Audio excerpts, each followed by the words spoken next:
तो स्वागत है आपका एक बार फिर से स्पेशल शो में। और जो तस्वीरें लगातार सामने आ रही हैं, जिस तरीके के प्रोटेस्ट का दौर जारी है, वो भी आप देख रहे हैं। तो एक बार फिर वही बात जिससे हमने शुरुआत की थी, लेकिन नेताओं ने जिस बात को हमने छोड़ने की बात कही थी, यानी कि सियासी मुद्दे, उन्हें नेताओं ने पकड़ रखा है। देश की सियासत में अंबेडकर के नाम पर जो सियासी संग्राम शुरू हुआ, उसमें कोई कमी आती दिख नहीं रही है। दिन ब दिन उसका दायरा बढ़ रहा है। अब तो इस संग्राम में दलितों की सबसे बड़ी हिमायती कही जाने वाली पार्टी बीएसपी भी कूद पड़ी है, जबकि कांग्रेस तो पहले से ही मैदान में मौजूद है। विरोध की वजह वही है, अंबेडकर पर राज्यसभा में अमित शाह का दिया बयान, जिसमें कथित तौर पर अपमान का आरोप लगाया जा रहा है। इस आरोप को लेकर बीएसपी और कांग्रेस दोनों पार्टियों ने देश भर में आज प्रदर्शन किया। दो शहरों की तस्वीरें देखिए। लखनऊ में बड़ी संख्या में बीएसपी कार्यकर्ता सड़क पर उतरे। बीएसपी ने अमित शाह से बयान वापस लेने की मांग की, तो कांग्रेस ने भोपाल में अपनी ताकत दिखाई। कांग्रेस नेता जीतू पटवारी हाथों में अंबेडकर की बड़ी सी फोटो लेकर सड़क पर चलते दिखे। उनके पीछे कांग्रेसी कार्यकर्ताओं का बड़ा हुजूम भी दिखा। मगर इन तस्वीरों से इतर आज एक और तस्वीर सामने आई। अंबेडकर पर विपक्ष के एकजुट हमले का जवाब देने के लिए बीजेपी ने अब अपने मुख्यमंत्रियों की फौज उतार दी, जिसकी अगुवाई योगी आदित्यनाथ करते दिखे। इससे जुड़ी भी दो तस्वीरें आपको दिखा रहे हैं।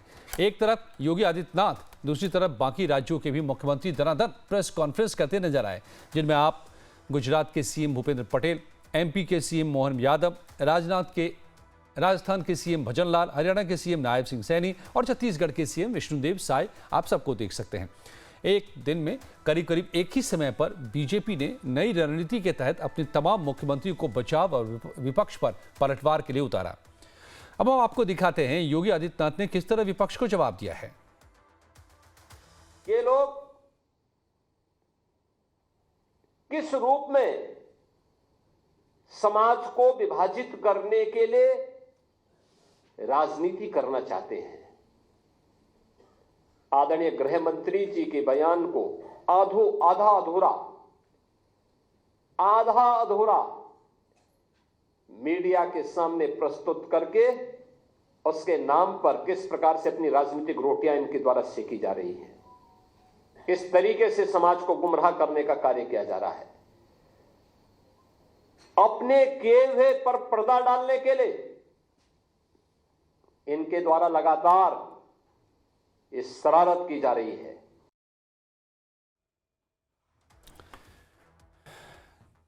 तो आपने देखा कि अब बीजेपी कह रही है कि कांग्रेस एक झूठ को लेकर राजनीति कर रही है, या फिर विपक्षी दल जिसमें आज बीएसपी भी मैदान में उतरी और कांग्रेस और समेत तमाम इंडिया ब्लॉक के दल तो पहले से सड़क पर हैं।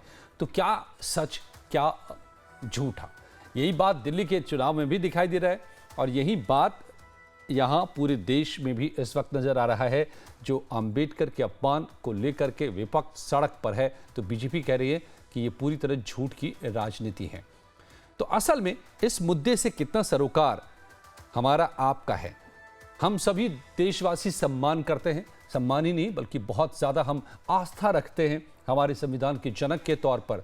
मगर जिस सियासत में जिस नैरेटिव के साथ इसे उठाया जा रहा है और जो दलीलें हैं, उसमें क्या सच है। सुनील दिवाकर साहब सीनियर जर्नलिस्ट मेरे साथ जुड़ गए हैं। बहुत बहुत स्वागत सुनील जी आपका लाइव टाइम्स पर।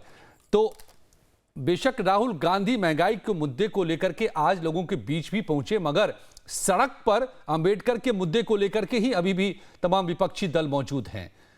बीजेपी कह रही है कि ये झूठ की राजनीति हो रही है। हो क्या रहा है?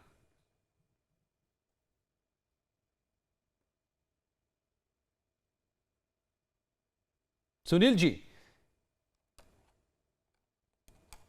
जी बोलिए। जी, योगी जी सामने आए, तमाम मुख्यमंत्री आज सामने आए। योगी जी ने कहा कि एक वक्तव्य का एक छोटा सा हिस्सा, यानी कि उसको झूठ बनाकर पेश करके विपक्ष सड़क पर है। विपक्ष कह रहा है कि बिना माफी कोई रास्ता नहीं है। है क्या सच क्या झूठ है, या सब सियासत है? जी देखिए, सुनिए, बहुत समय तक राजनेताओं के पास में कोई मुद्दा नहीं था। ये एक मुद्दा मिला तो हर राजनीतिक दल अंबेडकर के नाम पर अपनी पार्टी को बढ़ाने का प्रयास कर रहे हैं। दलित वोट किधर जाए उसके लिए अपना प्रयास कर रहे हैं। अंबेडकर एक महामानव थे, वो सर्व समाज के, सर्व पार्टियों के सर्वोपरि थे। उनको कोई एक ना तो पार्टी ने बांध रखा है, ना उनको कोई एक दल ने बांध रखा है, ना उनको कोई एक पार्टी बांध रखी है। इसलिए ये एक दूसरे के ऊपर प्रत्यारोप लगाना कि उन्होंने क्या कहा, उस पार्टी ने क्या कहा, उस पार्टी ने क्या कहा, ये बिल्कुल निराधार है। हमारा मानना है कि अंबेडकर साहब देश क्या पूरे दुनिया के सर्वोपरि थे और हर दल ने अपने अपने तरीके से अंबेडकर जी का सम्मान किया है। तो अब ये जो मुद्दों में फंस गए हैं तमाम दल, ये जाकर रुकेगा कैसे? कब इससे इस मुद्दे के फांस से बाहर आएंगे तमाम दल? रुकेगा तो अंबेडकर के नाम पे बहुत बार कभी उनकी मूर्ति का खंडन किया गया, वो एक मुद्दा बनाया गया, कभी किसी ने बयान दे दिया, वो एक मुद्दा बनाया गया।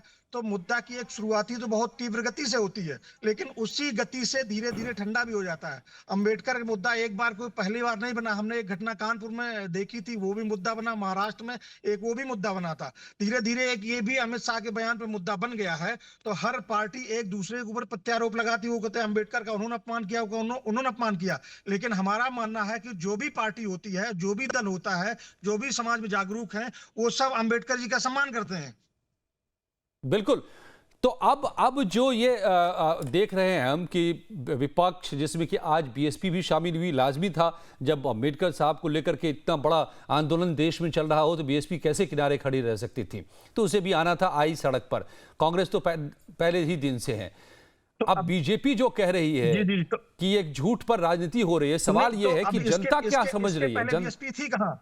जी नहीं, बीएसपी इसके पहले कहां थी? बीएसपी इसके पहले राजनीति करना चाहती थी। तो ये तो मुद्दा एक सप्ताह से हो गया है। एक सप्ताह से बीएसपी कहां पड़ी सो रही थी? जब देखा कि विभिन्न राजनीतिक दलों ने एक उसको मुद्दा बना लिया, तो इसके बाद बीएसपी भी उस मैदान में कूद पड़ी है। कोई ये नई बात को थोड़ी है। नहीं, तो अंबेडकर इसका का सभी मतलब सम्मान करते हैं, बीएसपी भी सम्मान करती है। लेकिन आखिरकार अंबेडकर का जब ये बात चली थी, तो एक सप्ताह तक बीएसपी कहां बनी हुई थी? उस समय भी उसको आ जाना चाहिए था। जो सत्ता में नहीं है वो अंबेडकर के लिए बहुत बड़ा आंदोलन चलाना चाहते हैं, जो सत्ता में है वो अंबेडकर का सम्मान करते हैं। बस इतनी सी बात है। लेकिन हमारा मानना है कि सभी दल, सभी धर्म अंबेडकर जी का सम्मान करते हैं, कोई उनका अपमान नहीं कर रहा है। बेशक कोई अपमान नहीं कर रहा, ये राजनीति है, ये सियासत है। सभी उससे फायदा उठाने की, उस वोट बैंक को देखकर की तरफ देख करके जो जिनकी आस्था है, और इस कोशिश में, इसी को सियासत कहते हैं। बहुत बहुत धन्यवाद सुनील जी आपका से जुड़ने के लिए।